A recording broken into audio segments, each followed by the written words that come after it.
tá começando a crescer isso para falar sobre casamento, devido a uma palavra que Deus nos deu. Eu e Débora tivemos fazendo um seminário lá em Caldas Novas, em Brasília. Vamos ter um no Rio de Janeiro, falando para pastores também sobre isso. E assim, tem coisas que a experiência vai nos ajudar, mas tem coisas que o Senhor faz que a gente não imagina. Paulo foi o maior ministro de casamento na Bíblia, e ele não era casado. Se você lê as cartas de Paulo para Coríntios, para Efésios, todo o parâmetro do propósito do casamento foi Paulo que escreveu, inspirado por Deus, e ele nem casado era. Por quê? Por causa do fundamento e do entendimento. Hoje, eu sei que ainda vou viver muitas experiências com a minha esposa, né? Experiências que meu pai já viveu, que as pessoas que têm mais de 10 anos de casado já viveram, né? Mas hoje, independente das experiências, eu quero falar do que me foi proposto, dessa parte de trazer sobre o fundamento, o propósito do casamento. Hoje, existem muitas conferências de casais, escolas, congressos, muitas no Brasil. Talvez a área da igreja que mais se tem eventos é a área de família. Tem muitos eventos e conferências. E ao mesmo tempo a gente vê a realidade do divórcio aumentando. Então alguma coisa não está bem alinhada nisso tudo. Por que que nós estamos falando muito sobre isso, mas existem pouca realidade no espírito de transformação dos casamentos? Porque a maioria desses congressos são abençoados, são legais, têm uma palavra boa, tratam coisas do casais, mas não tratam o fundamento do espírito. O pastor João falou isso aqui na quarta-feira. A gente está num propósito sobre famílias nas próximas quarta-feira, a igreja e a família. Então não perca, que é um assunto muito crucial hoje a ser falado, né? E esses congressos, o pastor João falou, quando acaba, por exemplo, o congresso, aí o marido está abrindo porta do carro para a mulher, porque ele viu lá, a esposa está lá arrumando as coisas do marido. Isso tudo é muito bom, isso tem que ser tratado também, mas dá 2, 3 meses, a situação está do mesmo jeito. Porque foi trabalhado o casamento nos sentidos, no emocional, no relacionamental a nível de sentimentos e emoções, mas não foi trabalhado o fundamento. Se as pessoas entendessem o fundamento da relação, por si só, elas já teriam um mecanismo de defesa absoluto do casamento. Que é o mecanismo... o Giovanni está testando. O mecanismo absoluto de defesa do casamento é o propósito, né? A gente já falou isso aqui, até o pastor Romildo passou o nosso vídeo lá, né? Legal, pastor, gostei desse testemunho. E quando eu ministrei sobre isso aqui na casa, era uma outra realidade, era no culto de quarta-feira, talvez alguns de vocês não pegaram, e eu quero falar sobre esse propósito, esse fundamento, o motivo pelo qual nós nos casamos, né? Hoje, um nível de divórcio no Brasil é muito grande, eu não lembro a porcentagem, mas de 80% para cima dos casamentos, as pessoas têm o divórcio como uma carta na manga. E eu vi uma pesquisa essa semana, por acaso... Alguém mandou um vídeo falando sobre o Brasil, sobre alguns detalhes da nação, e aí tinha esse dado, acho que era do IBGE, se eu não me engano, mas o Brasil, de todos os países, de 35 países, não foi todos, mas eram 35 países entrevistados, o Brasil é, desses 35, em primeiro lugar, de quem mais aprova o divórcio. Isso me preocupou um pouco, né? Porque as pessoas, elas casam com motivações erradas. A maioria das pessoas casa para quê? Para fugir de casa, não aguenta mais. E às vezes tem uma família disfuncional, uma realidade difícil. Né? Então eu vou casar para me sair desse lugar. Ou então eu vou casar para ter sexo. Você pensou, né? Vou casar para ter relação sexual. Ou então vou casar para suprir carência, né? É que eu estou no nível de carência. Então você está carente, está vendo a idade passar, poxa, 20 e poucos anos, eu estou carente, e aí entra numa relação, às vezes, por uma motivação assim. Muitas das vezes eu vou casar para me estabilizar financeiramente. Tem gente que procura pessoas com recurso, acha que casamento é estabilidade. E esse é o problema. Essa motivação, talvez alguns de vocês podem ter casado dessa maneira. Podem ter entrado numa relação pensando nesse aspecto, né? Por não conhecer o propósito. Mas se essa motivação começou errada, ela precisa ser mudada. Senão você vai sofrer a desproteção do casamento circunstancial. O que é isso? O seu casamento fica vulnerável à ação da circunstância. Quando você não tem o casamento embasado no propósito, o seu casamento é vulnerável às circunstâncias. Quais são as circunstâncias? Podem ser várias. Uma incompatibilidade de pensamento sobre situações, um problema financeiro, um problema sexual, um problema nos filhos, um problema de saúde. São ações circunstanciais da vivência do casal, que todo mundo vai passar por áreas. E se você não tem o seu casamento protegido no propósito, essas ações elas podem levar o seu casamento embora. Mas quando o seu casamento encontrou o motivo, não que você não vai sofrer os danos das circunstâncias.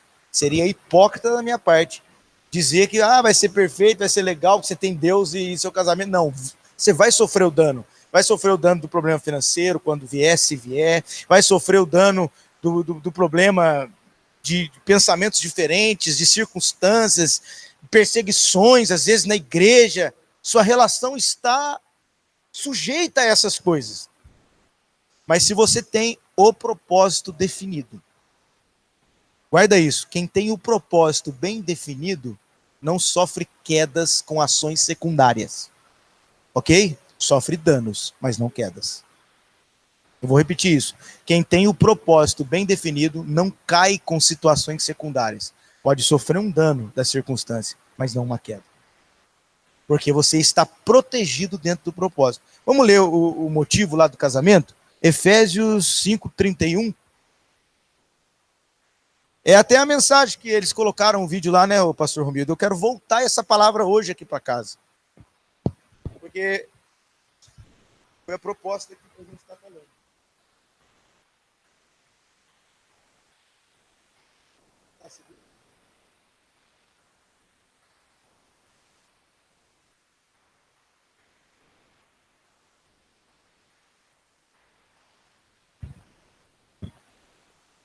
Efésios 5, o verso 30, está falando de Cristo e da igreja. Ó. Diz assim, porque somos membros do seu corpo, da sua carne e dos seus ossos. Nós como os membros do corpo de Cristo, amém? E aí no versículo 31 ele começa assim, e por essa razão, ou em algumas versões, e por esse motivo, ou por isso, amém? E por essa razão acontecerá o quê? O homem deixará o seu pai e sua mãe, e unir-se-á à sua esposa, sua mulher, e os dois serão uma só carne. E olha o 32, e grande é esse mistério. Estou dizendo, porém, a respeito de Cristo e da igreja. A proposta do versículo 31 é o fundamento. Por esse motivo. Existe um motivo. Então você não está casando por causa da estabilidade. O seu casamento não vai sobreviver por causa do suprimento da sua carência. O seu casamento não vai sobreviver e você não vai entrar nessa realidade somente por necessidades carnais, sexuais. Mas essa é a razão pelo qual você fundamenta o seu casamento. Qual é o casamento? O propósito eterno de Deus revelado em Cristo. Quando você entende que o seu casamento é uma figura do propósito de Deus, você entende a responsabilidade dele. Você encara mais forças e para vencer as circunstâncias, porque você não está ali por causa de uma vontade pessoal. Você está ali por causa de um propósito. Amém? Se você quer entender a verdade do casamento, você vai ter que começar daqui para frente a olhar para o seu casamento, não como algo para te agradar, não como algo para te satisfazer. Nem sempre a relação vai te agradar. O pastor João fala isso, tem hora que eu estou casado pelo propósito, pelo amor. É uma delícia, mas tem hora que é pela fé. Né? E assim eu e a Débora, assim vocês. Mas se o propósito é a base, o fundamento, 1 Coríntios 11 vai falar o quê? 3, 11, 11, está lá na Bíblia lá, amém? Só há um fundamento que foi posto que é Cristo. né? Se o Cristo é a base, se o casamento está em cima dele, as circunstâncias vão vir, mas você não vai trocar o propósito pela circunstância. Você não vai trocar o objetivo, porque você já entendeu que você não casou para você. Porque se você casou para você, abandone essa realidade hoje.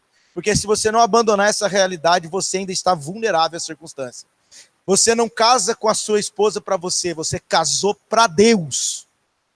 Assim como a esposa não casa com o marido para ela, ela casou para Deus, não é mais seu. Quando o seu casamento não é mais seu, você começa a partir de um propósito de estar protegido no propósito do Senhor. Ou seja, você vai ter que entregar conceitos, vai ter que entregar desejos, vai ter que entregar anseios. O casamento reflete muito o que Jesus diz para a igreja. Mateus 10:39, aquele que achar a sua vida vai perder. Mas aquele que perder a sua vida por amor a ele, vai achar. A palavra vida em Mateus 10:39 não é zoe, que é a plenitude da vida. A palavra da vida é psique. Nesse contexto, psique significa anseios, desejos e vontades pessoais. O que Jesus está dizendo? Aquele que vier procurar, focar, depositar os seus esforços nos seus anseios e vontades pessoais, vai perder. Mas aquele que entregar isso por amor a ele vai encontrar. Casamento é isso. Casamento é perder anseios e vontades pessoais para viver uma realidade de um propósito. Casamento é a união de, como o pastor Eric falou aqui, a união de dois perdoadores, dois grandes perdoadores. Casamento é a união de dois grandes renunciadores. Casamento é a união de pessoas que decidiram abandonar as expectativas para viver uma realidade. O grande problema das disfunções familiares é viver a expectativa. A minha expectativa era que o meu marido fizesse isso, isso, isso. A minha expectativa... Querido, você tem que começar a encarar realidades olhando a realidade com a luneta do propósito. Porque as expectativas nem sempre serão supridas. Agora, se você não casou para você, o bom de você entregar é que não é mais seu. Aí o diabo fala, vou tocar no casamento dele, no meu você não vai tocar, eu já entreguei, ele não é mais meu. Eu entreguei para Deus, ninguém vai tocar nele. Agora, entregar dói, porque você vai ter que perder. Por exemplo, o perdão, o nome já fala, perdão, é uma perda bem grande. Perdão! É um perdão mesmo. Você vai ter que perder o quê? O seu orgulho. Você vai ter que perder aquela vontade que você tem de pré-julgar a pessoa pelo aquilo que ela fez. Porque é fato que a gente erra, querido. Então, se você está inserido dentro do motivo, do propósito, você não tem o direito de castrar essa pessoa do seu coração porque ela errou com você. É só uma parte da etapa. Talvez esse erro de hoje pode ser transformado em virtude amanhã. Talvez essa ferida de hoje pode ser transformada em ensino e remédio amanhã. Agora, quando você não está engajado no propósito, mas no anseio, aí sim, o que vai acontecer? Você vai cometer atitudes definitivas por causa de sentimentos momentâneos. É mais fácil separar. É mais fácil jogar fora. É mais fácil procurar outra. É mais fácil se satisfazer de outra forma. É muito mais fácil. Agora, quem está vivendo a base não trabalha por resolução temporária, mas por cumprimento eterno. Amém? Deus não chamou você para resolver, Ele chamou você para cumprir. E se você vive o cumprir, você não precisa ficar resolvendo o tempo todo. Porque você está cumprindo. Você está vivendo dentro de um cumprimento. Cara, parece loucura. Ah, pastor, mas a realidade não é assim. Meu, você decide centrar o seu casamento em cima do fundamento ou em cima do desejo. Eu vou falar com muita propriedade. Se Cristo é o fundamento, você não pode construir nada em cima dos seus desejos. Por isso que você está sofrendo no casamento, porque você construiu o casamento em cima dos seus desejos. E aí não está sendo satisfeito os seus desejos, por isso você está sofrendo. O que eu faço, pastor? Abandona esse fundamento de desejo, põe Cristo e encara a realidade. Na hora vai ser difícil, porque você ainda está vencendo esse processo. Mas esse processo vai se transformar em glória se você se submeter ao que Deus está fazendo. Amém? Casamento é Provérbios 4,18.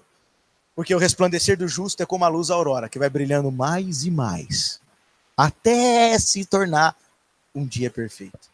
Por que o índice de divórcio é grande hoje? Porque hoje nós temos pessoas imediatistas, que não encaram o processo. Nós temos uma realidade cristã. Crentes, 90% dos evangélicos hoje buscam os benefícios do evangelho e não o propósito. O casamento, ele vai seguir a linha da vida cristã. Ele é a mesma base de desenvolvimento. Olha o que a linha cristã fala. Filipenses capítulo 2, se eu não me engano, 12, vai dizer que nós temos que desenvolver a nossa salvação. Ou seja, é um processo onde ele se desenvolve. Querido, o amor ágape não é construído de uma hora para outra. É um processo que vai se desenvolver em você. Quando eu tinha acabado de casar com a Débora, eu falei para ela, amor, você me ama? Ágape, ela ama. Eu falei, e se eu te trair, você continua comigo? Porque o amor ágape tudo suporta, tudo crê, tudo espera. Nós temos exemplos de pessoas que venceram traições. Porque o amor ágape, dentro de um propósito, superou as coisas piores que um casamento pode ter passado. Isso é processo. E nesse processo, os 4 amores têm que estar bem alinhados. O ágape, o eros, o storge e o filos. O que é o filos? O amor de amigo. O homem também tem que ser companheiro da sua esposa. Tem que ser diálogo, tem que ter amizade. Mas esse não é o mais importante, mas ele é uma realidade. O amor eros, que é o amor de carne sexual, você tem que ter o desejo pela sua esposa. O irmão fala, vou casar com aquela mulher porque ela é espiritual. Mas você sente atração por ela? Não, mas ela é de Deus. Aí a lua de mel é uma vigília. Não, o eros também tem que ter. Por isso que as disfunções sexuais também são problemas nos casamentos. Está escrito lá no livro de Coríntios que o corpo do homem já não pertence mais a ele, mas a sua mulher, e o corpo da mulher já não mais a ela, mas sim ao homem, e que os dois não devem se abster da relação, a não ser por consentimento mútuo, para que os dois se separem em oração para um propósito específico. Do contrário, o sexo é uma realidade. Né? O Cláudio Duarte que fala, né? Deus fica bravo com quem quer fazer sexo antes do casamento, e fica mais bravo ainda com quem não faz depois que casa. Então, todas essas realidades, e o amor storge, que é o amor familiar. Então, tem hora que você tem que olhar como é que você está sendo como pai, como mãe. Tem hora que você vai ter que olhar como é que está sendo a minha vida sexual. Tem hora que você vai ter que olhar, poxa, será que eu estou conseguindo ouvir a minha esposa? Sou companheiro dela, será que é... Você está entendendo? Porque no dia a dia, essas 4 essências vão se perdendo. E a gente tem que estar sempre equilibrando. Agora, voltando para o fundamento, querido, o que mais vai te proteger é a certeza de que você não casou para você. Se a prioridade do casamento não é a sua vontade, mas é Deus, você tem peito para encarar as circunstâncias.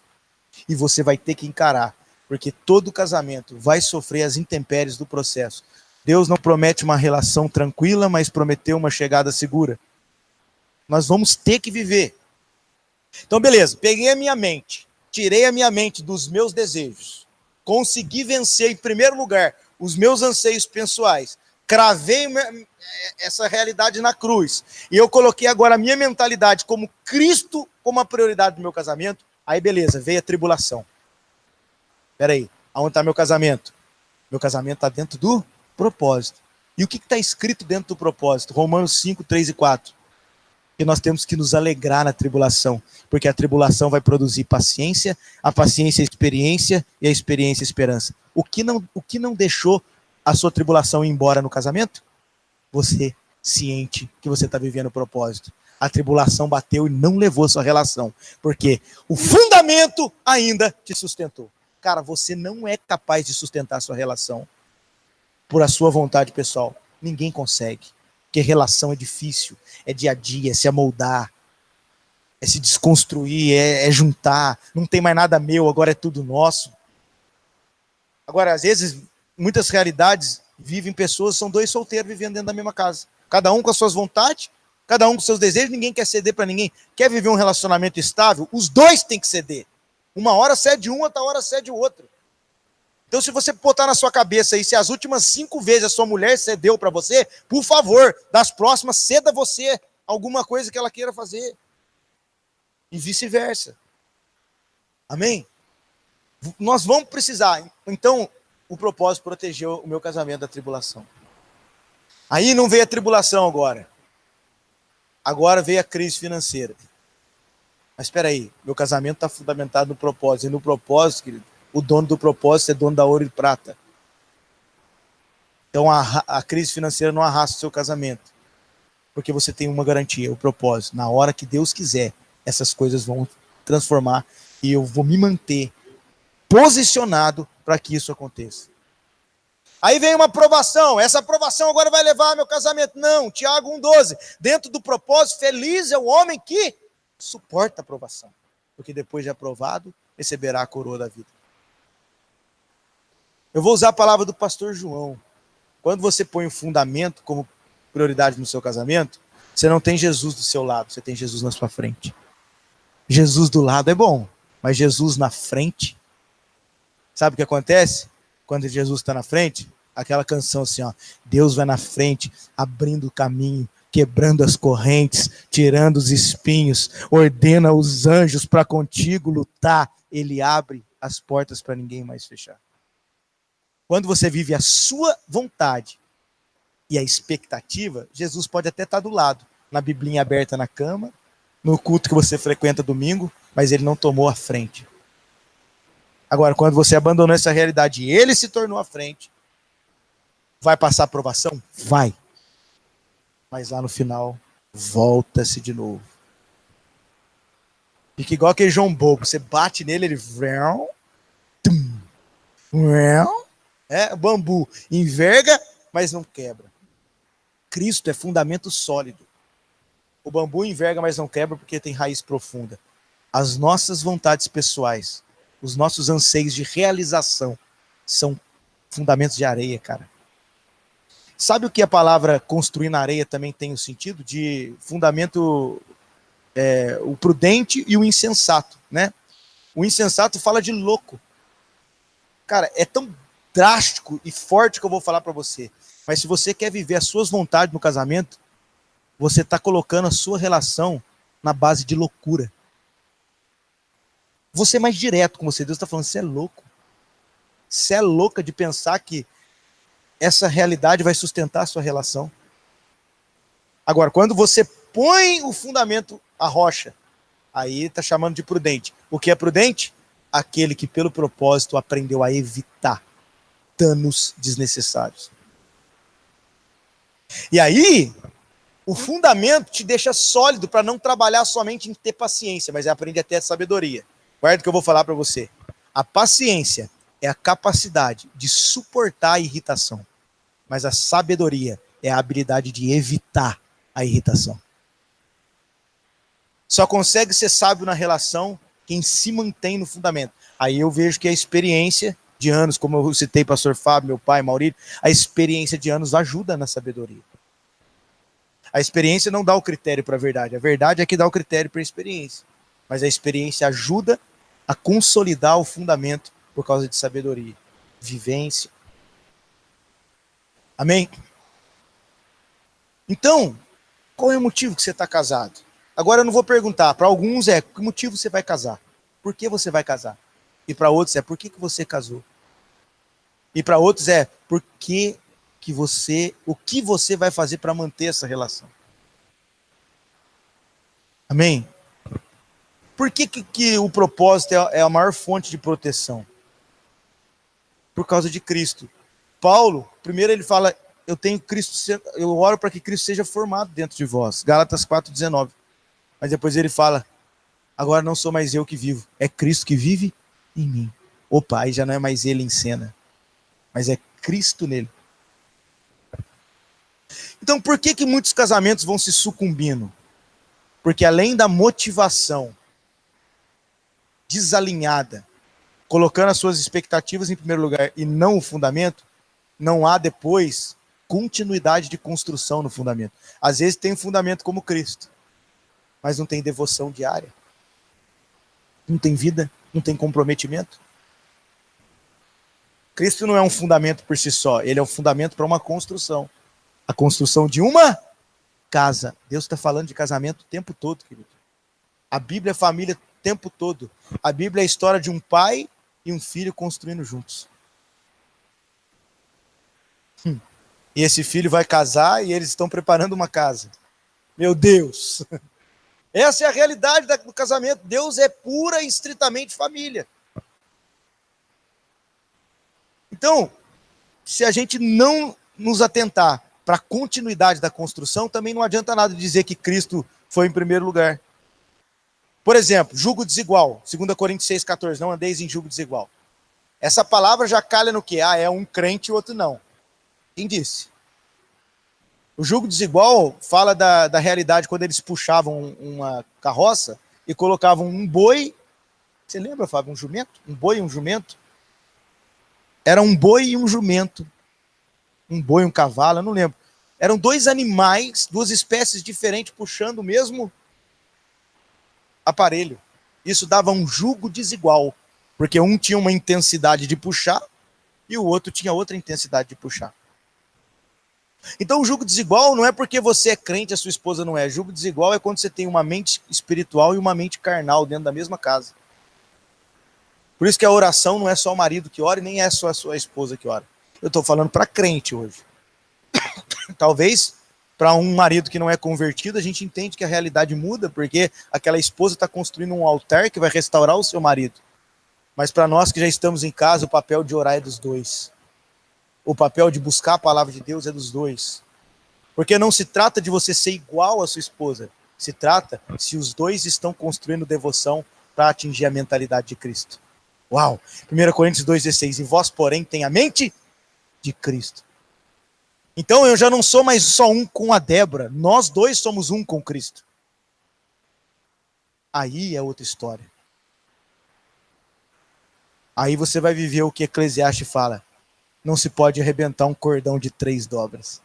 Você, sua mulher e Cristo. Ninguém segura, meu irmão. Estão entendendo, querido?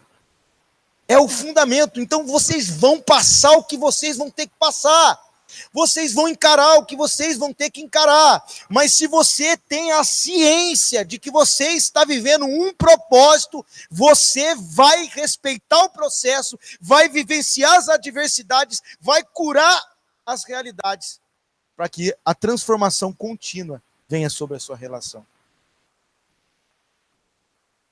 Aí eu vou prolongar a pergunta do pastor Fábio. E daqui a 30 anos, como é que vai ser? Eu e a minha velhinha, de bengalinha, dizendo: combati um bom combate, encerrei a carreira e guardei a fé. Quantas pessoas com 50 anos de casamento? Amém? É possível, querido. É possível. É só a nossa mente estar centrada no propósito. Não importa o que vai acontecer. Eu me lembro no casamento do Rogério, Deus me deu uma palavra sobre uma patinação, né? Na hora ali veio aquilo. Eu vejo esse casamento como uma patinação. O homem e a mulher dançando. Já viu aquela dança de patinho no gelo? Cara, que coisa linda que é aquilo. E eu percebo que às vezes a mulher se movimenta mais, mas o final do movimento dela é sempre o marido. Há casos em que a mulher faz, mas já viu na patinação que ela vai lá embaixo e ele só fica paradão ali, ó. Senhor, em nome de Jesus. Ele está ali. Ela vai lá do outro lado da pista, daqui a pouco ela volta e vai parar no marido. Todo grupo de patinação que ganha tem o movimento que o marido faz assim, ó. Levanta ela. Cara, ela para no marido, mas o marido entrega para Jesus. Ela vai, ela se movimenta, o fim dela é do marido e o fim dos dois é Jesus, é Cristo. Ele apresenta a sua esposa. E interessante é que ela aprende a se sincronizar ao ponto em que ele está. Ela se movimenta em sincronia com a missão do marido. Como é lindo de ver. Por isso que é lindo de ver um casamento que persevera as adversidades. Porque entendeu o propósito. Amém? E aí vai vir, querido, as adversidades, as circunstâncias. Quantas coisas vocês já viveram? Como namorados, como casais. Talvez hoje a realidade é dura. A realidade é dura. Mas o propósito é eterno. Alguns de vocês vão precisar ouvir o que eu vou dizer agora. Vocês estão, mas não são. O estar é temporário, o ser é permanente. Por isso que o apóstolo Paulo ele diz assim, ó, quando eu estou fraco, aí é que eu sou forte. Você não está entendendo? Se você entender o fundamento, o princípio do casamento, você pode estar fraco, a sua relação pode estar fraca, mas ela é forte. Por suficiência de Cristo, esse processo vai passar, essa onda, talvez algum está vivendo problema financeiro, talvez o outro é incompatibilidade, talvez o outro é família, mas essa onda vai passar, porque o estar é circunstancial, mas o que Deus é temporário. Eu te provo na palavra mais ainda, Salmo 30, verso 5, o choro pode durar uma noite, tempo determinado, mas a alegria vem, e quando acaba? Não determina o tempo da alegria. Uau! O tempo do problema é determinado, mas o tempo do propósito é eterno. Meu Deus! Querido, doenças, problemas financeiros, incompatibilidades momentâneas têm tempo determinado. Mas a mente focada no propósito consegue encarar o processo, porque sabe que isso vai passar. Para viver uma realidade no Espírito. Se você está fundamentado em Cristo, os seus problemas são como produto de prateleira de supermercado. E no Serva a Vida a gente sabe muito bem disso, né? Tem data de fabricação, mas tem data de validade. Vai passar. Aí você acorda no outro dia, vamos embora. Vamos sentar, vamos conversar, vamos discutir, vamos aprimorar, vamos aliançar, vamos melhorar. Vamos embora. A Bíblia existe parâmetros de separação, sim. Mas Deus ainda abomina. O propósito de Deus é a família junta. Existe o caso de traição, existe casos e casos. Mas nós temos exemplos aqui de pessoas que venceram a traição. E o casamento hoje anda numa onda de referência. Hoje é uma referência para muitas pessoas. Porque quanto maior é o nível da sua perseverança, maior é o nível do seu testemunho. Quanto maior é o nível da sua continuidade, maior é o nível da sua referência. E eu vou dizer isso que eu estou sentindo no meu espírito. Alguns de vocês foram fundo na dor. Deus vai levar vocês alto na referência, em nome de Jesus. Vocês foram fundo na dor, mas Deus vai levar vocês alto na referência. Porque a dor, querido, ou ela é uma mola que te joga no propósito, ou um trampolim que te joga no pecado. Você que escolhe que tipo de pulo você vai dar. E no seu casamento, você que escolhe.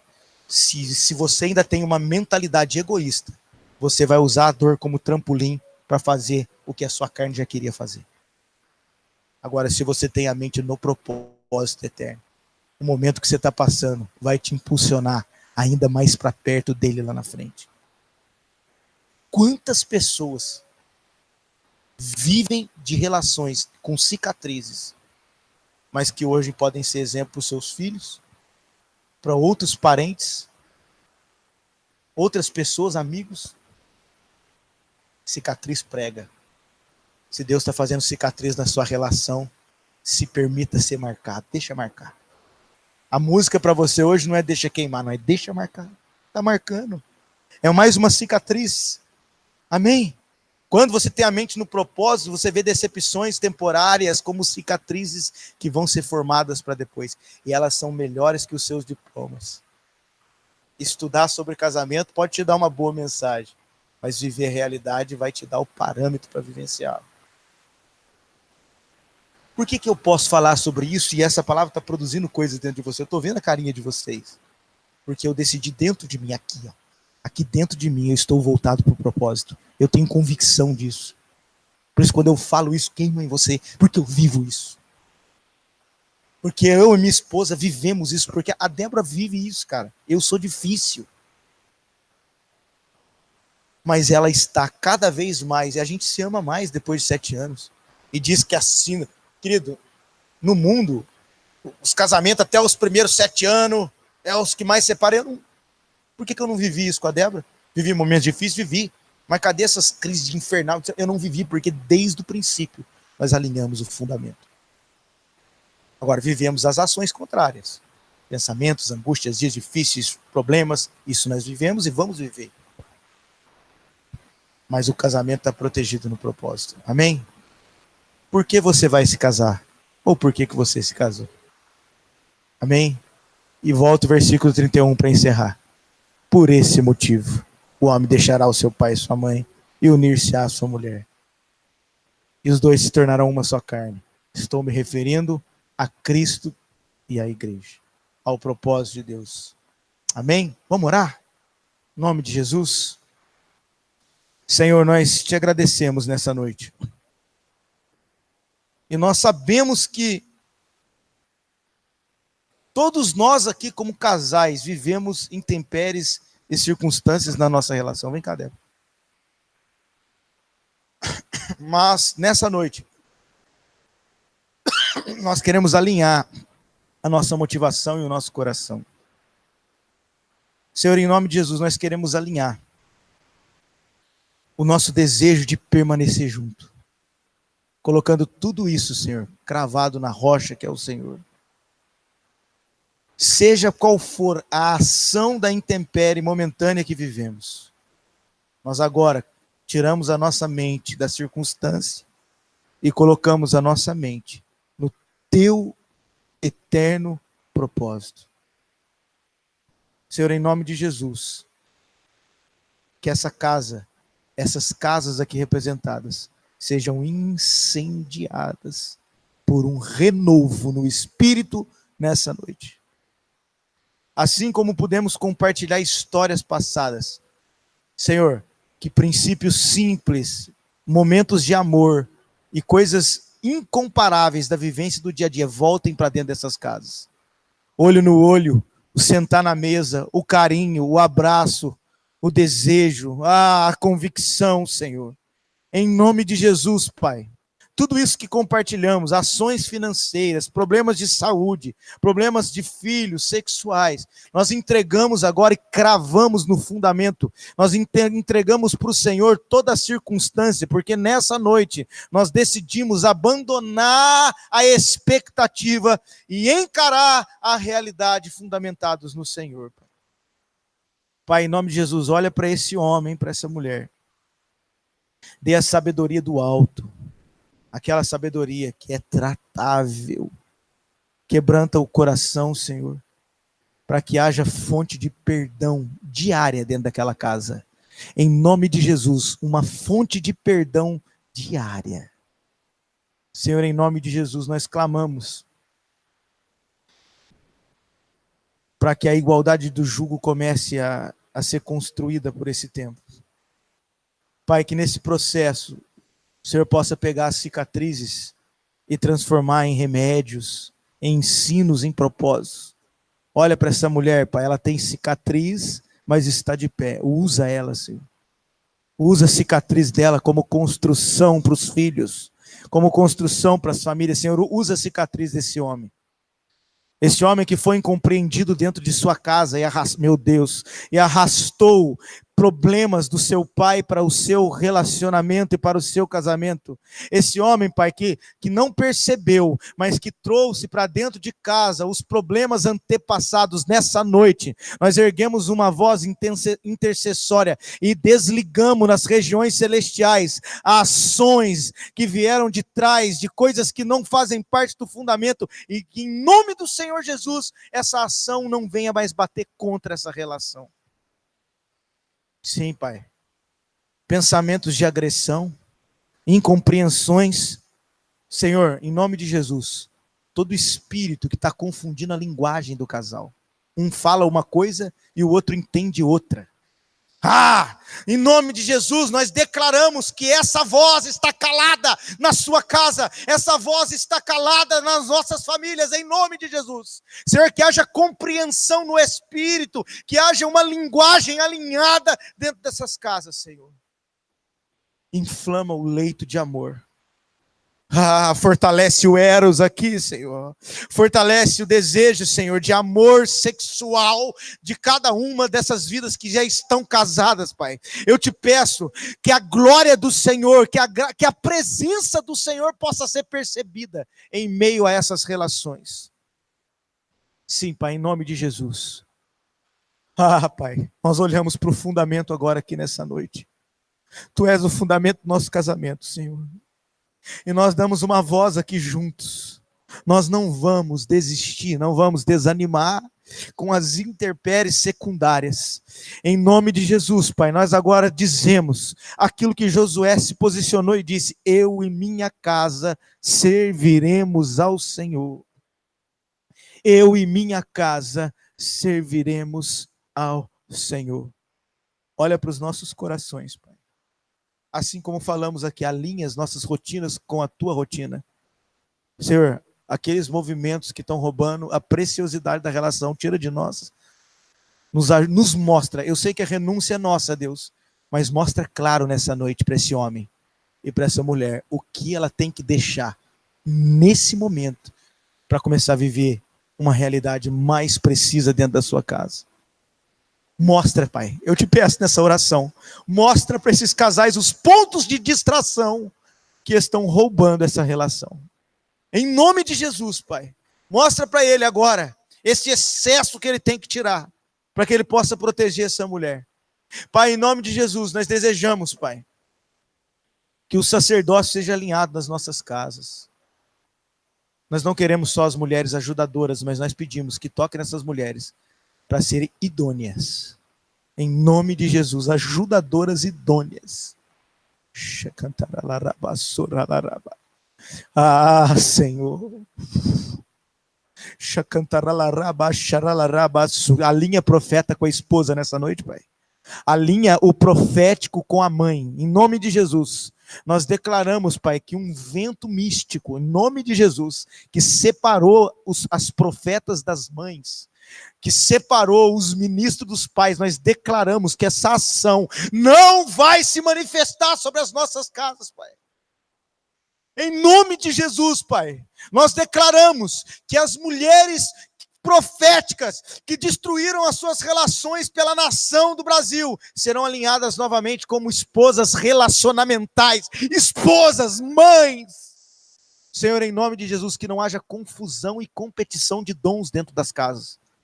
Que o Senhor está mostrando muita coisa aqui no Espírito. Não, Senhor, não haja mais.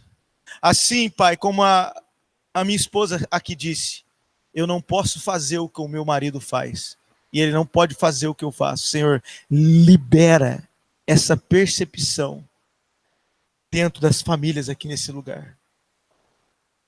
A concepção de governo levanta homens que exercerão sua autoridade não sobre elas, mas a favor delas.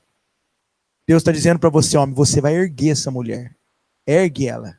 À medida que ela está entendendo o papel dela, não tenha medo de erguê-la.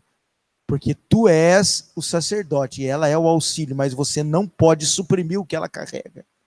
Ela também carrega. Deus não chamou só você, Abraão, ele chamou Sara. Ele quer alinhar as suas motivações. Ele quer alinhar os seus sentimentos. O Senhor está dizendo, eu tenho o que fazer na obra que eu estou construindo através da sua vida e da sua esposa. Por isso eu quero alinhar os seus corações agora. E vocês vão perceber que os pensamentos vão se igualar em coisas que estavam adversas. Que cantará la rabaço, cantará. Ah, Espírito. Quando o Senhor é o cabeça da relação, a junção dos pensamentos é concreta. Ah, Pai, em nome de Jesus. Senhor, sabe esses pensamentos deles? De guerra? Transforma essa guerrilha em complemento. Que quando esses pensamentos impor dentro da mente deles, que é uma briga dos dois, mostra que é um completando o outro, Pai. São só pensamentos diferentes que vão se encaixar como um quebra-cabeça para cumprir o propósito. Mostra para eles que eles são diferentes, mas que o Senhor ainda governa sobre eles. Não é guerra. Sim, Pai, em nome de Jesus, nós declaramos as brigas desnecessárias, as guerras desnecessárias. Leva embora, Senhor. Deixa a gente viver a realidade, sim, dos problemas. Nós queremos encarar, sim, os processos, mas não os desnecessários. Nós, nessa noite, mandamos embora os desnecessários. Senhor, prepara os soldados aqui. Prepara essas famílias como guerreiros para viver as próximas lutas, mas não as desnecessárias. As lutas agora em cima, pelo propósito. nas regiões celestiais. Oh, Deus está falando com algum casal aqui nessa noite. Você vai parar de lutar contra leão e urso e vai começar a lutar contra Golias. Não é mais vocês brigando um contra o outro, é os dois brigando contra o gigante que está destruindo uma nação, um propósito, uma realidade, Ah, meu Deus. Senhor, alinha os corações, Pai. Alinha-nos no Espírito. Em nome de Jesus. Eu queria que você repetisse comigo, querido. Senhor Jesus, nessa noite, eu coloco a minha mente na prioridade do casamento, que é o Senhor. Estou casado para o Senhor e não para mim. Faça a tua vontade e não a minha. Me posiciono para me amoldar ao propósito.